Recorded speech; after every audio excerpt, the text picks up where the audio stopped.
Mon chat perd ses poils, est-ce grave? Votre chat perd ses poils?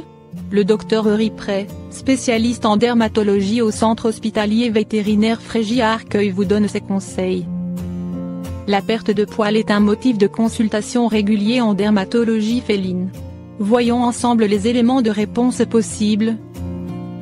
Savoir si la perte de poils est normale ou anormale. Une perte de poils peut être normale, c'est ce qu'on appelle la mue, ou anormale si elle s'accompagne d'une visualisation anormale de la peau à travers les poils ou si la dépilation est complète sur certains endroits. Lorsque des dépilations localisées sont observées chez un chat, il faudra tenter de savoir si la chute est liée à un problème local ou si elle est liée au grattage ou au léchage. Ainsi, par exemple, une perte de poils bien localisée au ventre avec une sensation de poils coupés, évoquera généralement un excès de léchage. Également, des dépilations diffuses sur le dos ou le cou associées avec des traces de griffures ou de petites croûtes, évoqueront une chute de poils liée au grattage.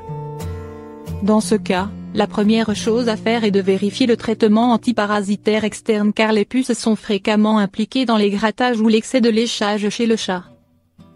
Cause possible, la teigne. Lorsque les dépilations se traduisent par de petites zones complètement nues, localisées n'importe où, il faudra penser en premier à une infection par un champignon. Ce qu'on appelle la teigne, surtout chez un jeune chat, un chat qui sort ou un persan. C'est d'autant plus important de dépister précocement cette possibilité qu'il s'agit généralement de champignons contagieux aux autres animaux mais aussi à l'humain.